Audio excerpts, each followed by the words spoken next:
Assalamualaikum warahmatullahi wabarakatuh. Bapak Ibu Guru SDN Pojok 1 yang saya hormati, terima kasih atas waktu dan kesempatan panjenengan sudah memberi saya kurang lebih nanti 1 jam ke depan. Di sini kita akan belajar. Di sini saya akan mendiseminasikan budaya positif, materi yang saya dapatkan pada kegiatan CGB saya. Dan kegiatan ini pula menjadi salah satu pemenuhan tugas saya. Nah, Bapak Ibu yang saya hormati, sebelum kita mulai, saya ingin kita hadir di ruangan ini tidak lama, hanya 1 jam saja. Kita akan belajar, kita akan membahas demi kemajuan bersama. Paling tidak jenengan setelah keluar dari ruangan ini bisa mendapatkan ilmu-ilmu baru. Ngaten nggih? Next. Nah, sebelum kita mulai, kita bisa membuat kesepakatan terlebih dahulu. Kira-kira supaya acara ini bisa berjalan lancar, apakah yang akan kita sepakati? Oke, mungkin bisa panjenengan kooperatif begitu ya. Oke, baik.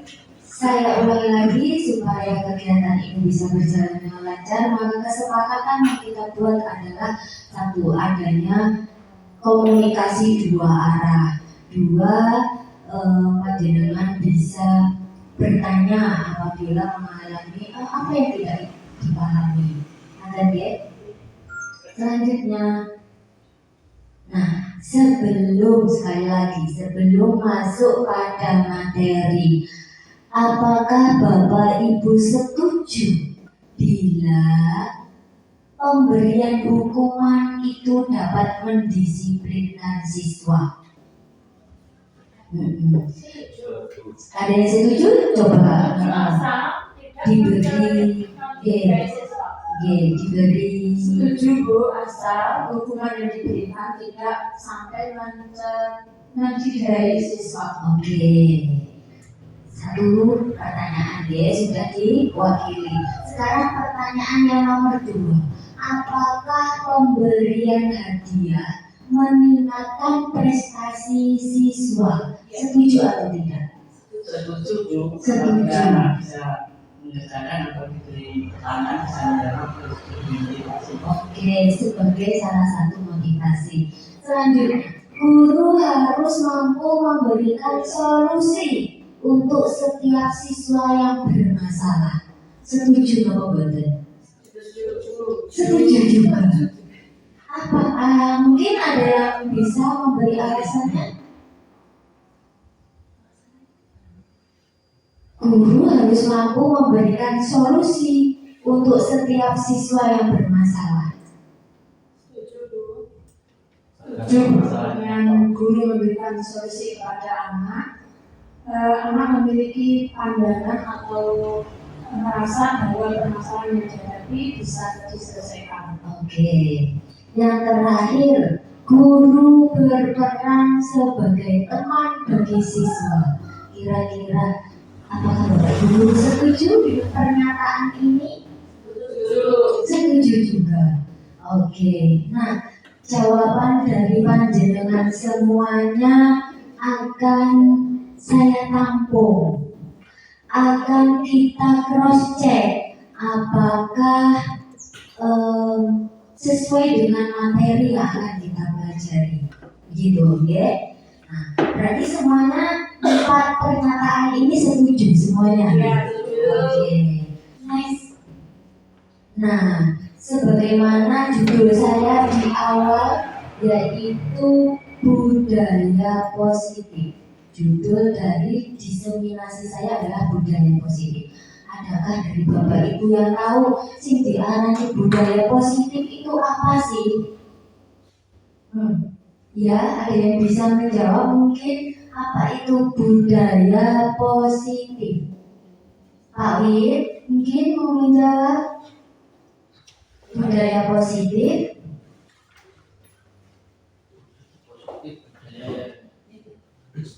Budaya yang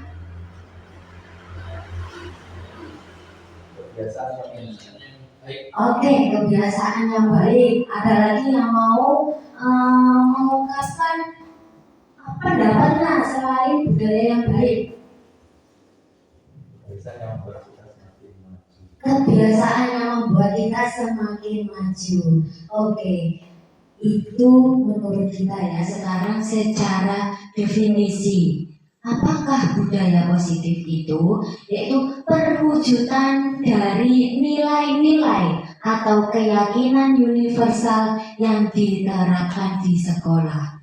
Ya, hampir betul. Maksudnya jawaban jenengan itu betul. Yaitu hal-hal positif yang dilakukan di sekolah, betul. Misalkan budaya salim, anak-anak salim saat bertemu dengan Bapak Ibu guru, salam, gitu. Nah, itu termasuk budaya positif. Nah, apakah budaya yang sudah kita lakukan ini sudah benar? Maka jawabannya ada pada materi selanjutnya. Nah, untuk menciptakan budaya positif di sekolah itu ada 6 hal yang harus diterapkan. Ada disiplin positif, motivasi perilaku manusia, keyakinan sekolah atau kelas, kebutuhan dasar manusia, posisi kontrol seorang guru, dan yang terakhir segitiga restitusi. Bapak Ibu pernah mendengar ini semuanya? Pernah. Oke. Kira-kira dari 6 topik ini mana yang membuat jenengan tertarik? Dari ke-6 tadi tertarik dengan disiplin positifnya dulu. Disiplin positif. Selanjutnya yang lain segitiga restitusi. Paling Pak Heru penasaran. Segitiga restitusi. Betul. Yang lain mungkin posisi kontrol seorang guru. Nah, hari ini kita akan tahu apa itu semuanya. Baik, selanjutnya. Nah, sebelum masuk pada materi utama yaitu disiplin positif, kita akan membuat sebuah aktivitas terlebih dahulu. Bapak Ibu silakan mencari pasangan. Kalau nggak mau jauh-jauh ya ada di sebelahnya saja. Nah, tugasnya adalah satu dari pasangan itu melakukan genggaman, dan yang satunya lagi berusaha terserah apapun usahanya, mau merayu, mau membujuk, mengkipik-kipik, monggo. Yang penting teman panjenengan saged membuka genggamannya.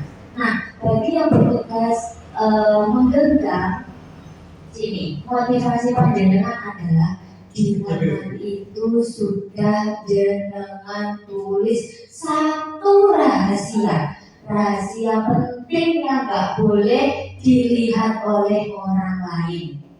Nah, tugas jenengan adalah itu, yang menggenggam ya. Pokoknya rahasia tidak boleh sampai ketahuan orang lain. Nah, kalau ketahuan namanya rahasia nomor Sanes. Ya itu ya tugasnya ya. Nah, yang sebelahnya lagi tugasnya adalah piye amrih aku iso ngerti rahasiamu. Siap? Mungkin akan saya kasih waktu sekitar 1 menit untuk melakukan kegiatan ini. Silakan berhadapan dengan silakan berhadapan dengan ayo berhadapan dengan satu yang menggenggam itu satu. Misalkan 2 hari dan 2 hari kesepakatan yang genggam sinten Nah, misalnya single buah nih, berarti tugasnya buat nanti merayu boleh,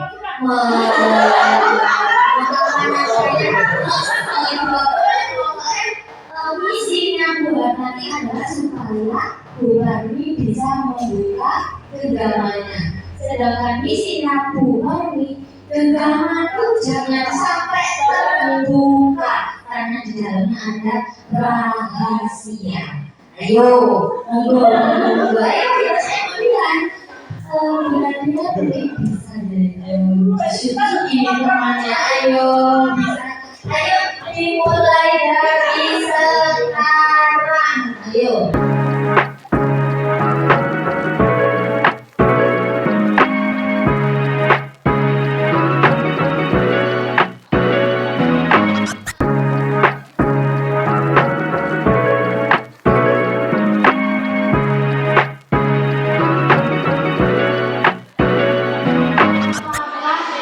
Dari Bapak Ibu Guru ada yang berhasil membuka genggaman temannya? Ada yang berhasil? Tidak ada. Sekarang saya mau tanya, kira-kira dari kegiatan tadi siapakah yang memiliki kontrol? Apa jenenge? Bahasa Indonesianya sing memegang kontrol siapa kira-kira dari yang mengepal. Berarti orang lain atau yang ada di hadapan kita tidak memegang kontrol. Ya, memegang juga, tapi yang lebih dominan yang mengepal. Yang mengepal. Nah, ini jawabannya adalah ketika kita tidak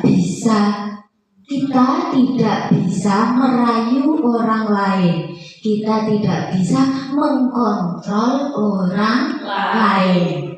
Nyatanya panjenengan nggak bisa membuat temannya bisa membuka kepala. Itu bukti bahwa kita tidak bisa mengontrol orang lain. Sedangkan yang mengepal itu sebagai bukti bahwa yang bisa mengontrol adalah diri kita sendiri.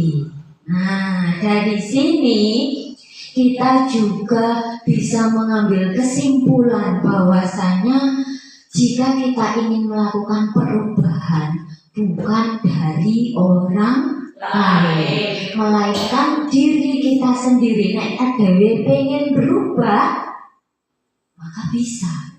Mungkin ini ada paradigma atau pemahaman tentang teori kontrol, bahwasanya sejak zaman dulu kita itu beranggapan guru mengontrol murid. Nah, kalau nggak dikontrol, anak nggak manut. Betul? Nah, sejatinya bukan guru mengontrol murid, melainkan siswa bersedia atau dia memilih mengizinkan dirinya untuk dikontrol oleh guru. Pernah nggak kita menemui anak angeleran? Bukti kita tidak bisa mengontrol orang lain. Berbeda kalau anakku manut, berarti anaknya itu mengizinkan dirinya untuk dikontrol oleh orang tuanya. Gitu ya. Selanjutnya, bahwa semua penguatan positif, efektif dan bermanfaat. Penguatan positif itu seperti tadi, berupa penghargaan, berupa pujian, berupa rayuan. Itu merupakan penguatan positif. Tapi itu tidak efektif. Kenapa? Dalam jangka waktu pendek pasti berhasil. Tapi kalau dalam jangka waktu panjang, nah penghargaan atau penguatan positif itu tidak efektif. Bermanfaat iya, kadang kala.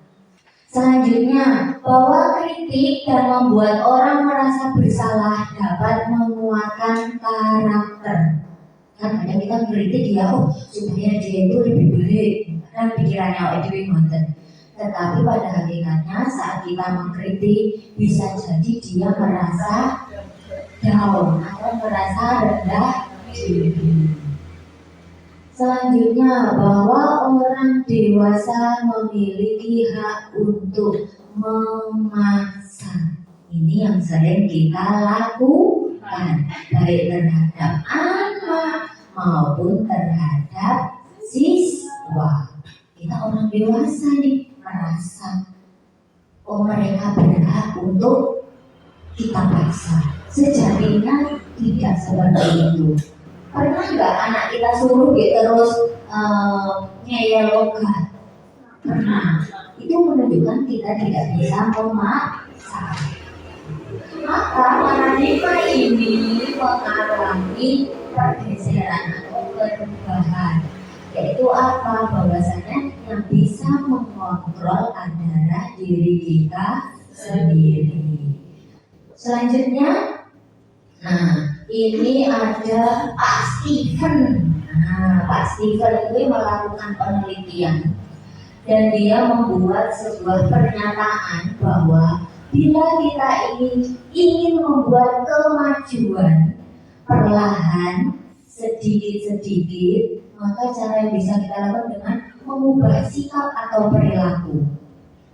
Sedangkan bila kita ingin memperbaiki cara-cara utama kita, maka kita perlu merubah kerangka acuan kita, mengubah bagaimana kita melihat dunia, bagaimana kita berpikir tentang manusia, dan mengubah paradigma, skema pemahaman, dan penjelasan aspek-aspek tertentu tentang realitas. Intinya, nek pengen membuat perubahan yang sifatnya pelan-pelan, yang bisa kita lakukan dengan mengubah perilaku kita. Tapi nek pengen perubahannya itu besar, cepat, maka yang harus kita rubah adalah pola pikir, cara pandang kita. Sampai di sini, ada yang ingin ditanya? Oke, bisa dipahami. Next. Nah, dari materi yang sudah saya berikan, di situ saya beri tentang pandangan-pandangan dunia. Saya tidak perlu membacakan semuanya. Kita ambil satu poin saja, bahwasanya perilaku buruk dilihat sebagai suatu kesalahan. Ya, contohnya ada anak yang mencuri, itu kesalahan. Ya kan, kita pasti berpikir seperti itu. Tapi pernahkah kita berpikir, dia mencuri itu memiliki alasan, memiliki tujuan? Pernahkah kita berpikir seperti itu? Nah, makanya kita perlu merubah pola pikir. Tidak harus, maksudnya semua yang pola pikir yang lama-lama, jangan kita rubah. Kita lihat dari sudut pandang yang lain. Baik, next. Nah, kita masuk pada materi yang pertama, disiplin positif. Ada yang bisa menyampaikan pendapatnya apa sih disiplin positif? Kadang kita menghukum anak sing sepatutnya rupanya nggak ireng, supaya apa? Dia disiplin, supaya tidak mengulangi lagi, gitu.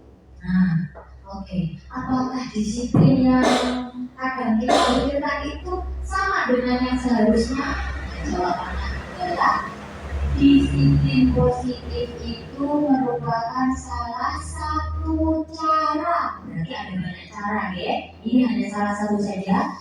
Salah satu cara penerapan disiplin yang bertujuan untuk menumbuhkan kesadaran serta memberdayakan anak untuk melakukan sesuatu tanpa sokongan, ancaman maupun dukungan.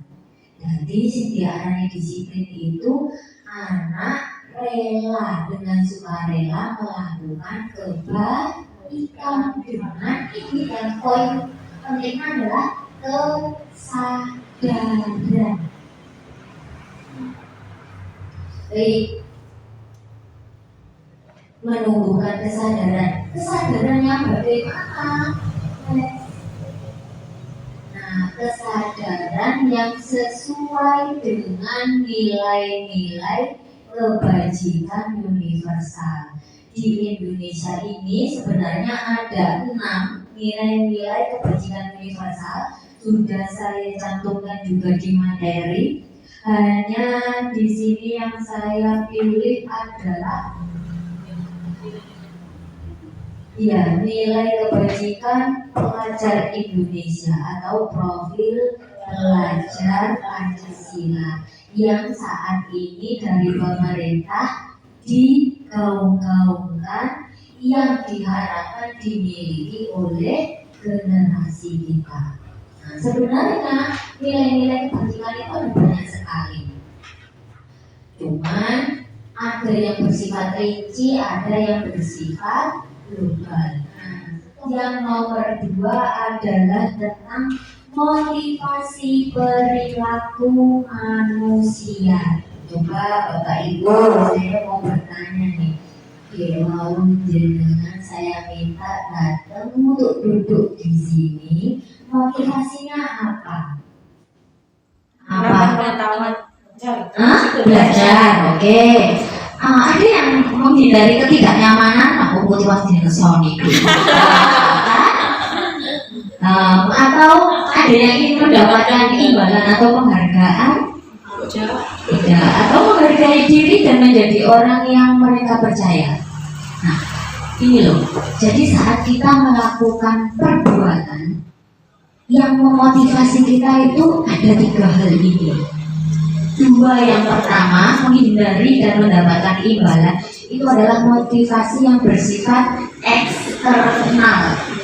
Aku nek gak dihukum, aku yo gak gawe helm misalnya.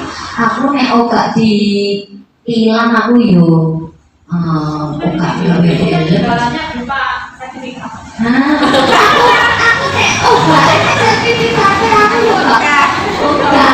No, itu berarti motivasinya dari luar. Nek mau sertifikat yo.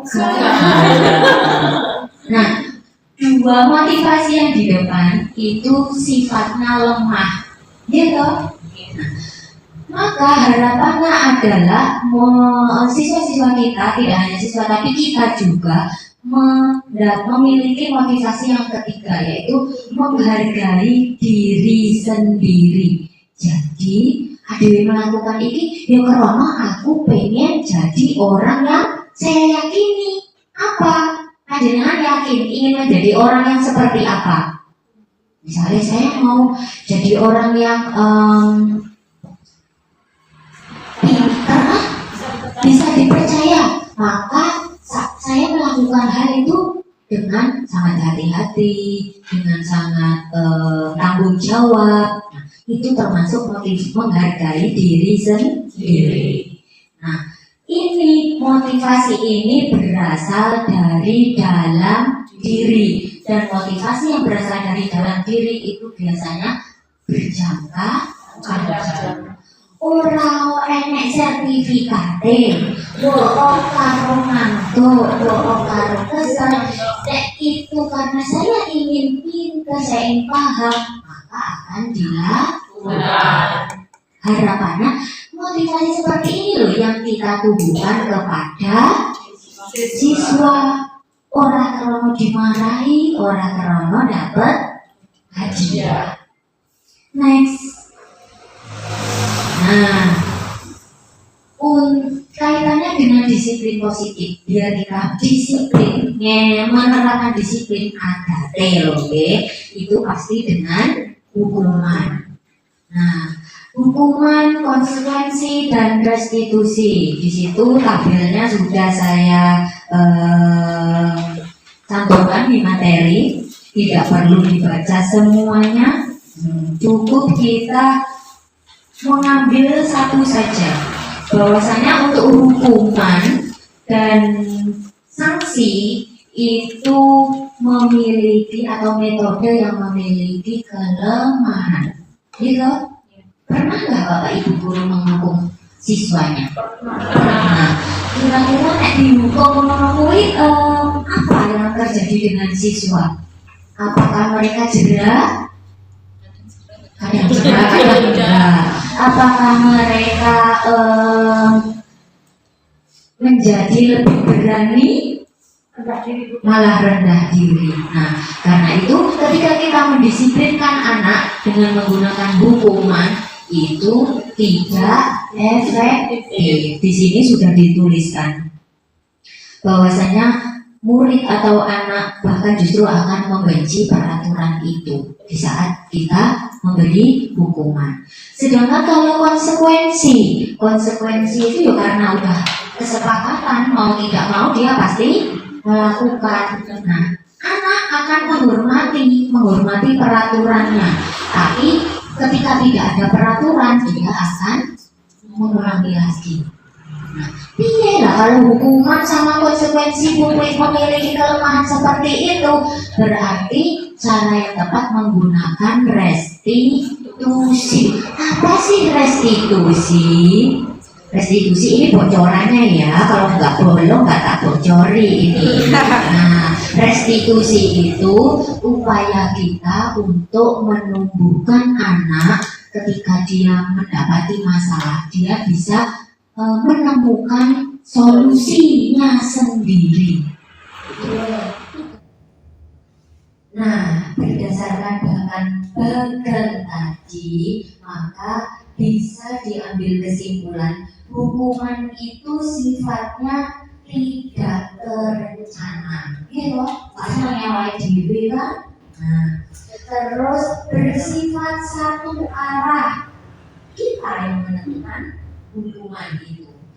Bisa berupa hukuman fisik, psikis, atau kata-kata kasar. Itu hukuman itu biasanya menghukumi.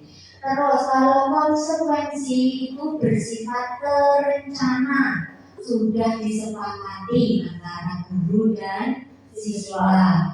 Bentuk-bentuk konsekuensinya itu dibuat oleh dua belah pihak. Mungkin dari guru yang memberi ide, terus anak akan menambahin. Sehingga itu diketahui keduanya. Nah, sedangkan restitusi itu proses menciptakan kondisi bagi murid untuk memperbaiki kesalahan mereka, sehingga mereka bisa kembali pada kelompok mereka dengan karakter yang lebih kuat. Sampai di sini mungkin ada yang ditanya atau mungkin belum dipahami. Oke, lanjut kalau begitu. Nah, ini ada beberapa kondisi. Kira-kira Bapak Ibu guru nanti menjawab dengan apa? Hukuman ataukah konsekuensi?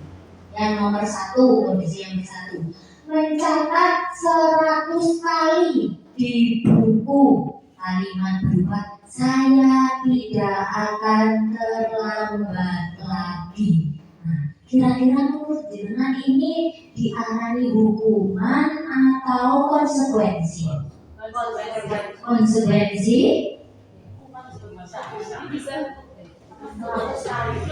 ini hukuman.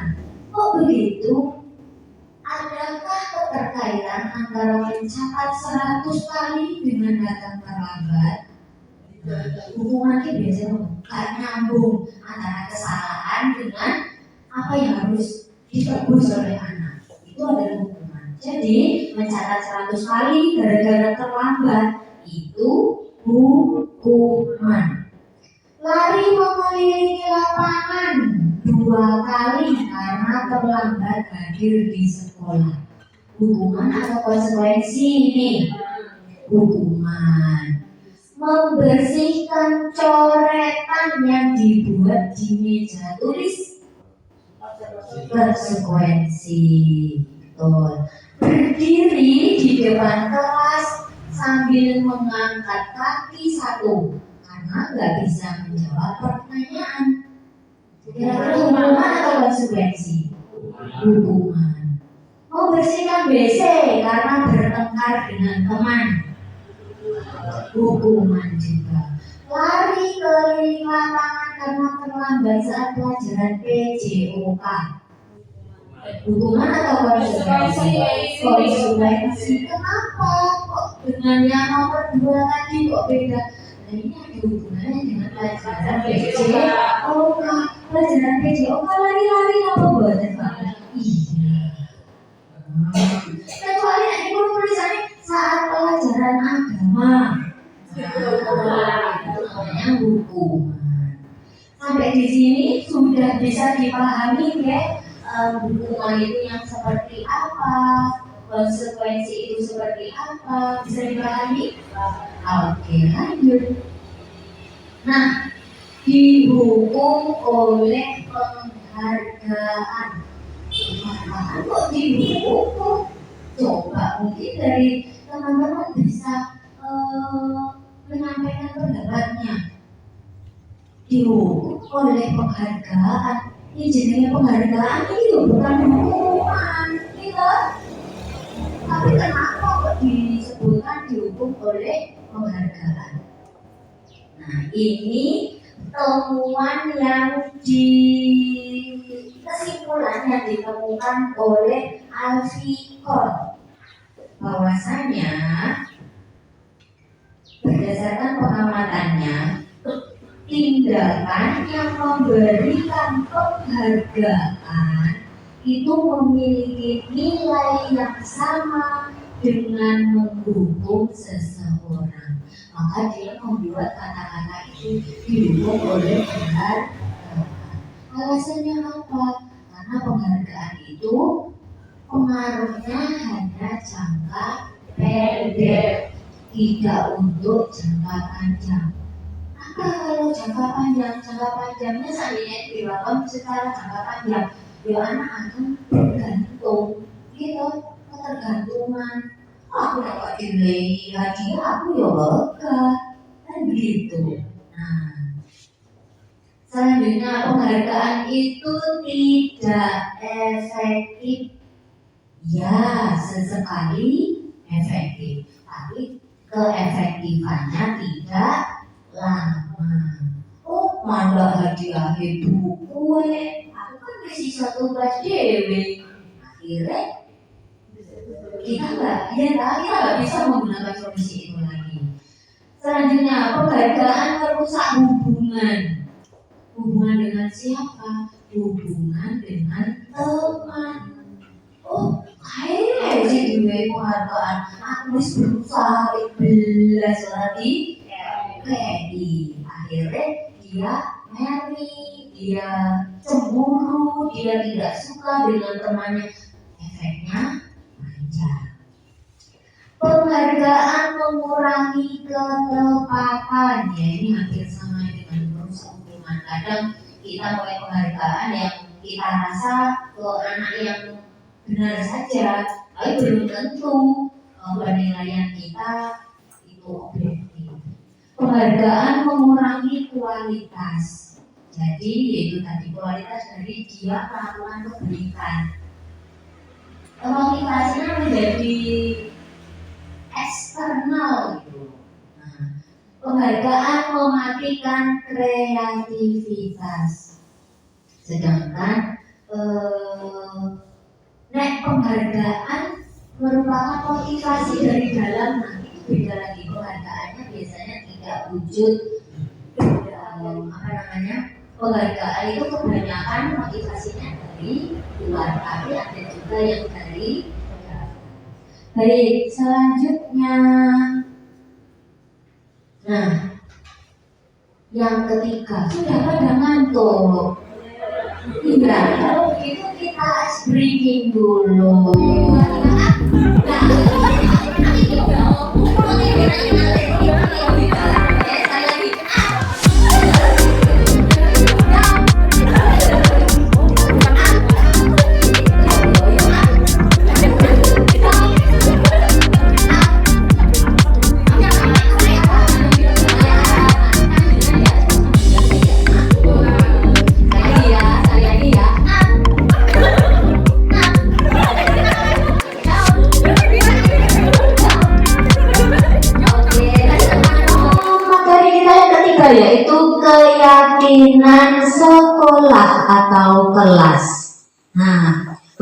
Ibu, kira-kira mengapa kok disebut keyakinan sekolah bukan peraturan sekolah? Ada yang bisa mengungkapkan pendapatnya kenapa kok diarani keyakinan bukan peraturan? Kelas. Iya. Kalau peraturan sekolah itu yang melakukan seluruh keluarga sekolah. Kalau keyakinan Itu yang melakukan diri sendiri dan satu kelas. hanya di kelas. Enggak, di sini keyakinan sekolah atau kelas. Maksudnya sekolah itu sekupnya besar, kelas itu sekupnya kecil di kelas. Nah, yang menjadi pokok bahasanya adalah kenapa kok keyakinan bukan peraturan. Oke, tadi Mbak Nani berpendapat nek peraturan itu dibuat sekolahan, nek keyakinan itu sikupnya kecil gitu ya. Oke. Karena bukan instansi. Ada lagi yang mau menjawab? Bersifat abstrak. Keyakinan bersifat abstrak. Keyakinan harus dilaksanakan. Keyakinan harus dilaksanakan. Dan peraturan boleh tidak. Peraturan boleh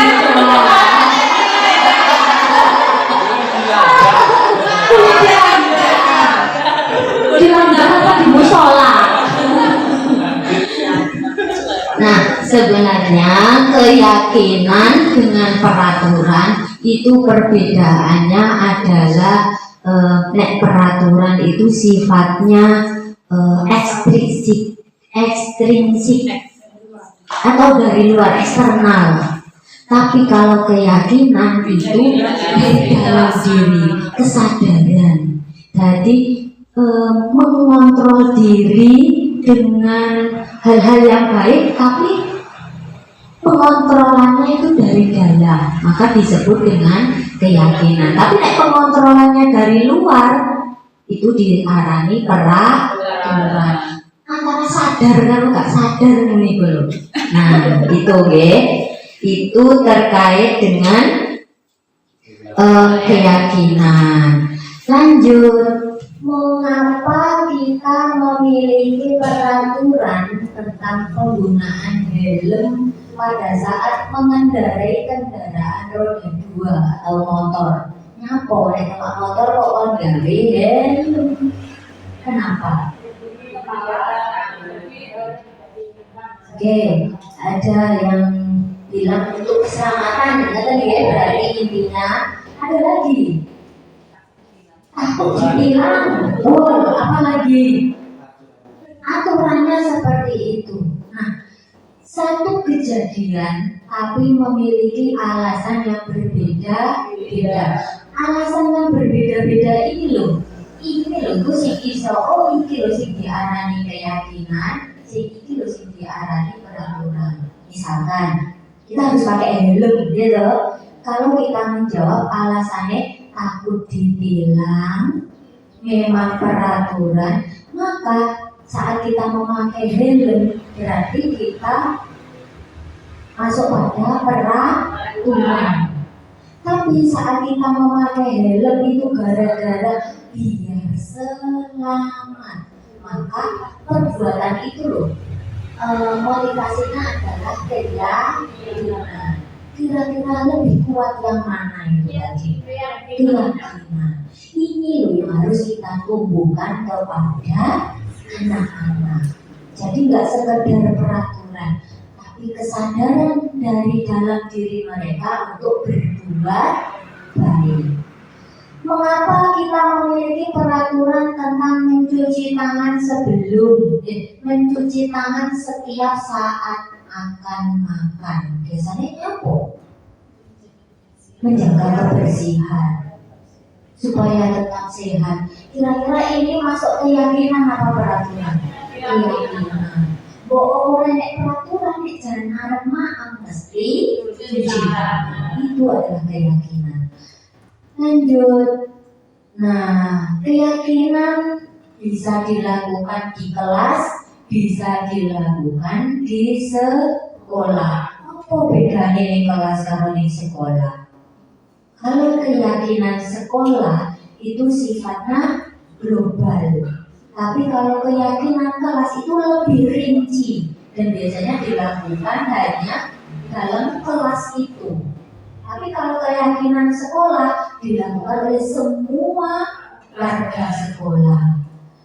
Terus peraturan biasanya dibuat oleh guru atau bersifat satu arah, sedangkan keyakinan itu berdasarkan usulan, berdasarkan kesepakatan, berdasarkan usulan yang ditampung. Oke? Nah, kita harus belajar untuk membuat keyakinan sekolah. Prosedurnya piye? Teknisnya gimana sih Bu kalau mau membuat keyakinan? Maka kita harus mengumpulkan seperti ini, tidak hanya guru tapi juga anak-anak. Kita kumpulkan semuanya. Setelah itu kita minta untuk mereka menuliskan pengennya opo. Jadi sekolah ini pengennya sekolah sing piye. Nah, setelah mereka dibagi kertas, dikumpulkan, kita sortir itu, sing sekiranya jawabannya sama atau yang serumpun kita kumpulkan dengan yang serumpun. Terus jika di situ ada kalimat yang negatif, maka harus kita rubah menjadi kalimat positif. Misalkan, saya usul saat pelajaran tidak gaduh, misalkan. Kan kata-kata tidak gaduh itu negatif, maka harus kita rubah menjadi positif. Saat pembelajaran yang nyaman atau senang. Nah, setelah semua kalimat dibuat menjadi positif terus dan terkumpul, maka kita tidak perlu banyak-banyak membuat keyakinan itu. Kita ambil 3 sampai 7 keyakinan sing sekiranya bisa dilaksanakan oleh semuanya. Setelah itu dipersilakan untuk membubuhkan tanda tangan atau cek jempol sebagai wujud persetujuan. Nah, kemudian ditempel di dinding supaya sering terlihat dan sering terbaca. Kira-kira bisa nggak ini diterapkan di kelas? Bisa. Kapan-kapan kita praktek ya. Nah, kita bikin keyakinan sekolah terlebih dahulu yang sekiranya sifatnya besar global. Terus kita turunkan ke keyakinan kelas. Lanjut. Nah, yang keempat adalah kebutuhan dasar manusia. Bahwasanya kita itu sebagai manusia memiliki 5 kebutuhan dasar. Yang pertama, bertahan hidup. Yang kedua, kasih sayang dan rasa diterima. Yang ketiga, penguasaan. Yang keempat, kebebasan. Dan yang kelima, kesenangan. Yang bertahan hidup itu sifatnya fisiologi. Contohnya koyok kebutuhan kita akan makan, minum, sandang, pangan. Itu adalah kebutuhan kita untuk bertahan hidup. Sedangkan keempat yang lainnya itu sifatnya psikologi. Bapak Ibu sudah saya bagi kuesioner itu ya? Sudah diisi? Oke. Nah, di bawahnya itu kan ada 4 kategori. Nilai panjenengan yang paling tinggi di kategori yang mana? 1 sampai 10. 1 sampai 10. Mau tahu apa itu jawabannya? Iya. Benar, ada. Bapak Ibu, ini hanya untuk membantu kita kebutuhan dasar apakah yang paling kita butuhkan, yang dominan saat ini. Kenapa saya bilang saat ini? Bisa jadi 2-3 tahun ke depan dengan nilai ini sudah beda lagi. Nah, jika yang paling banyak ada di 1 sampai 10, maka kecenderungan jenengan itu adalah itu kasih sayang dan rasa diterima. Apa itu? Iya, dimana kita itu lebih mengedepankan saling menghormati dengan teman, dengan saudara. Kita sukanya hidup nyaman, kita sukanya hidup kayak jenengan penuh dengan perasaan, biasanya seperti itu. Terus yang nomor 2, yang 11 sampai 20 itu kekuasaan. Jadi atau penguasaan. Jadi yang paling condong kebutuhan jenengan itu adalah penguasaan. Yaitu saat apa yang dilakukan itu pengen dihargai. Nah, itu penguasaan. Saat apa yang dilakukan itu pengen diakui, itu penguasaan. Terus yang 21 sampai 30 itu kebutuhannya adalah kebebasan, gak mau dikekang, senangannya punya pilihan. Aku melakukan sesuatu ini sesuai dengan dan yang terakhir, yang paling belakang itu kesenangan. Jadi melakukan sesuatu itu berdasarkan senang aja aku gak ada motivasi lain, pokoknya aku senang. Dan biasanya orang ini adalah orang yang ceria, orang yang cuek, orang yang apa ya, pokoknya isi going gitu ya. Nah, ini bisa kita terapkan kepada anak-anak. Kenapa? Setiap yang kebutuhan anak itu berbeda-beda. Kita tahu cara ada anak yang bernama Dimas. Dia umur 17 tahun. Pengen iso nyetir mobil. Nah, dia berusaha keras sehingga dia bisa. Nah, pas dia wes iso, ibuke tanya, "Mas, kue kok pengen iso nyetir mobil? Kue opo sing ndadekne kowe semangat ngono kuwi?" Kita lihat jawabannya. Jika Dimas menjawab, "Aku merasa bangga dan keren." Bahwasanya saya merasa bangga dan keren itu penguasaan. Dia pengen diakui. Dia pengen apa yang dia lakukan itu mendapatkan apresiasi. Terus jawabannya, biar bisa jalan-jalan naik mobil sama teman-temanku. Nah, maka kecondongan kebutuhan dasar yang dia ingin penuhi adalah kasih sayang dan rasa diterima. Terus misalnya dia menjawab, "Aku senang bisa pergi ke tempat-tempat yang aku suka." Nanti dia bebas. "Sak senengku loh orang kono ning kene" gitu. Terus jika dia menjawab, "Menyetir mobil itu seru", maka yang ingin dia penuhi adalah kesenangan.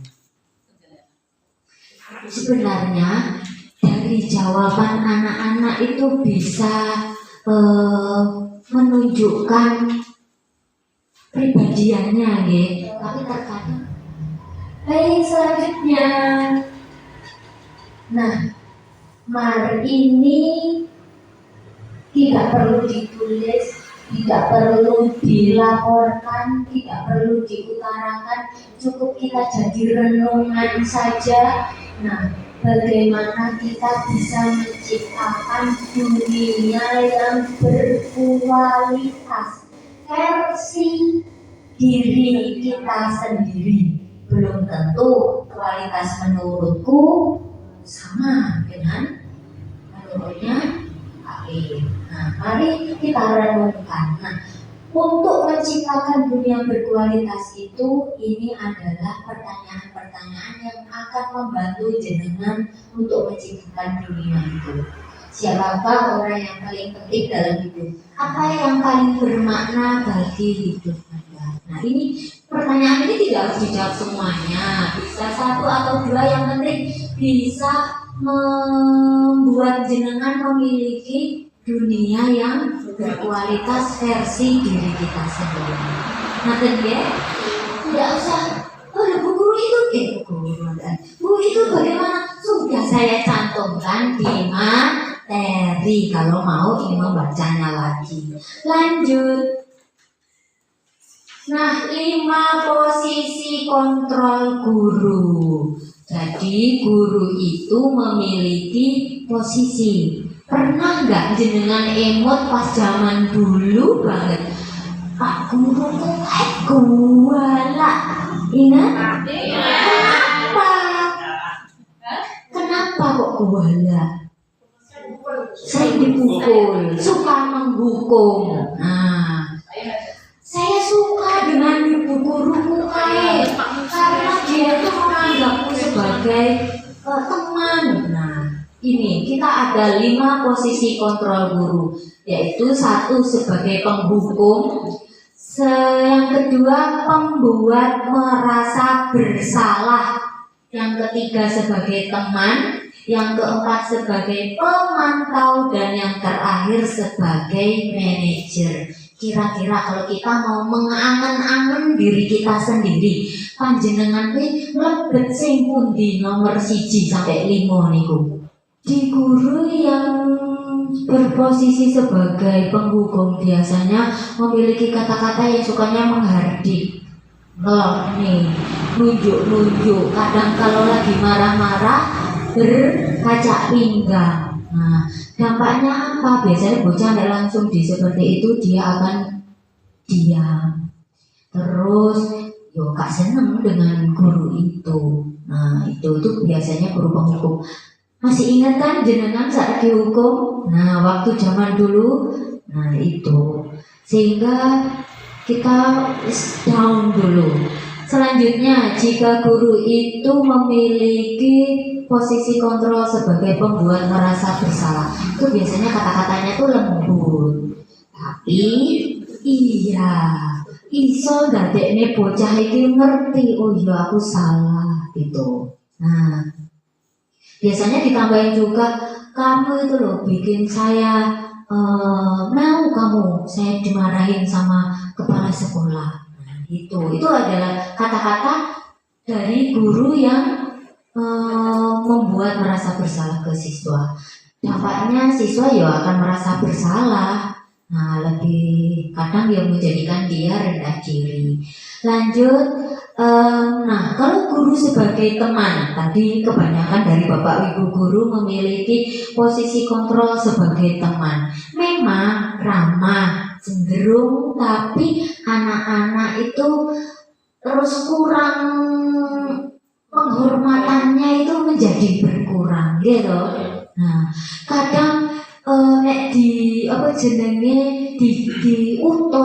kadang gak langsung berangkat. Nah, si nego, ngajakin negosiasi, gitu.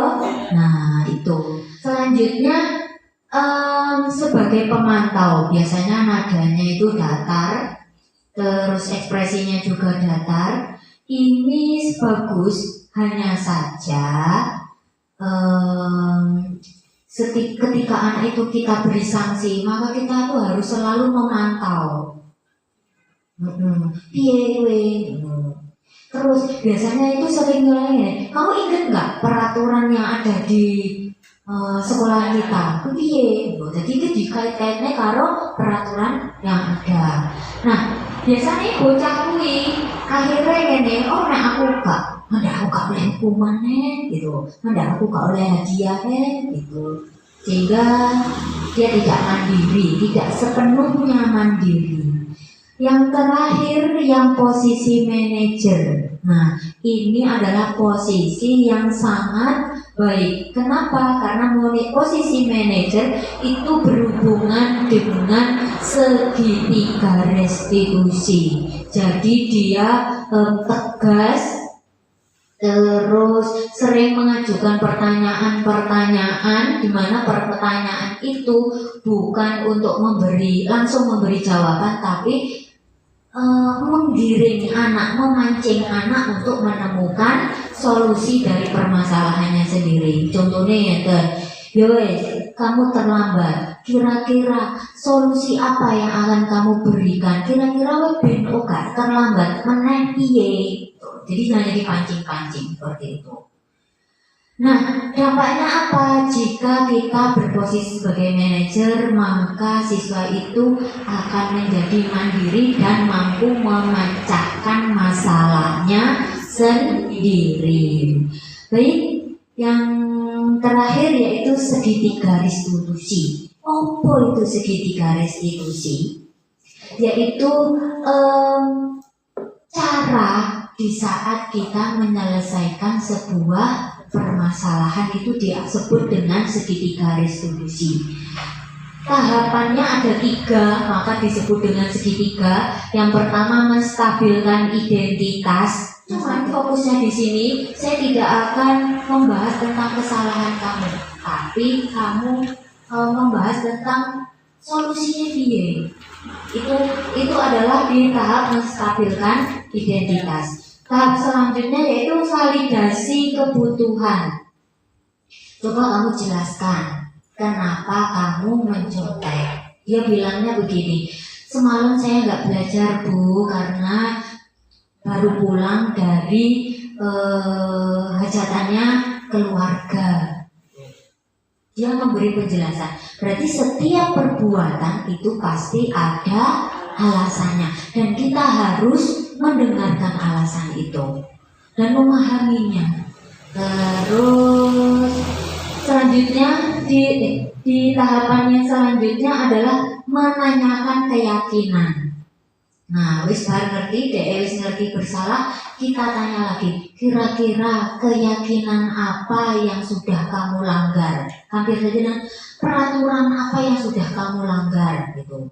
Nek wis kamu melanggar seperti itu, kira-kira kamu penebusan dari kesalahan kamu itu apa? Solusinya piye ben ora nyontek lagi gitu. Maka saya itu lala menjawab, saya akan belajar Bu, saya akan bertanya kepada guru, saya janji tidak akan ngulangin lagi. Seperti itu. Nah, itu adalah segitiga restitusi. Sebenarnya Bapak Ibu guru ini saya yakin sekali sudah melakukan segitiga restitusi, tapi mungkin belum terstruktur. Kalian harus pernah melakukan, tapi baru yang validasi misalkan. Sudah melakukan, tapi baru menstabilkan atau menanyakan gitu toh. Nah, diarani segitiga restitusi, maka harus melakukan 3 tahapan ini. Saya rasa Bapak Ibu guru pasti bisa dan sudah pernah melakukannya. Nah, dan guys, mari kita dengarkan anak-anak. Setiap dia melakukan kesalahan itu pasti ada alasannya. Lanjut. Nah, karena videonya nggak bisa diputar, ya sudah, kita skip saja. Lanjut. Nah, tadi di awal kita menjawab ya, apakah pemberian hukuman dapat mendisiplinkan siswa? Tidak. Apakah pemberian hadiah meningkatkan prestasi siswa? Tidak juga. Iya, tapi mungkin tidak bertahan lama. Guru harus memberikan solusi untuk setiap siswa yang bermasalah. Tidak, karena siswa harus menemukan sendiri solusi dari masalahnya. Kita yang mancing-mancing, kita yang giring gitu. Guru berperan sebagai teman bagi siswa? Tidak. Iya, tidak tepat. Tepatnya adalah sebagai manajer. Next. Nah, ini yang paling dinanti. Terima kasih atas waktunya. Terima kasih atas kegiatan kita hari ini. Mungkin dari apa yang saya sampaikan Bapak Ibu guru ingin bertanya atau ada yang belum dimengerti? Oke, sudah. Sekali lagi saya ucapkan terima kasih. Semoga apa yang kita dapatkan hari ini bisa membuat fresh pengetahuan kita, gitu ya. Atau mungkin salah satu dari Bapak Ibu mau menyampaikan kesannya apa, gitu. Coba mungkin perwakilan dari sisi utara atau dari sisi selatan. Kira-kira bagaimana? Iya, monggo.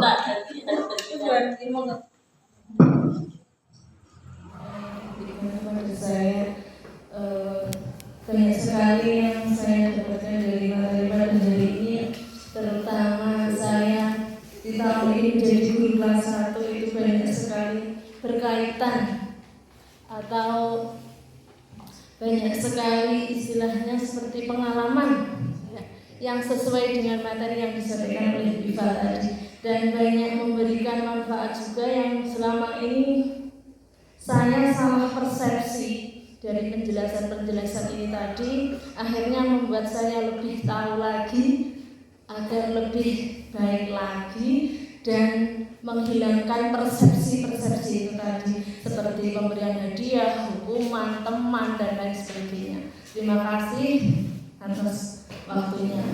Sudah sering saya lakukan, tetapi saya kurang memahaminya. Ini termasuk yang memberikan hukuman ataupun konsekuensinya tadi, sehingga dengan kegiatan ini saya bisa membedakan dan insya Allah saya akan mengubahnya demi kemajuan dan memberikan kebebasan belajar pada anak-anak saya, sehingga memiliki prestasi sebagai generasi penerus yang gemilang. Terima kasih, Bu. Ya,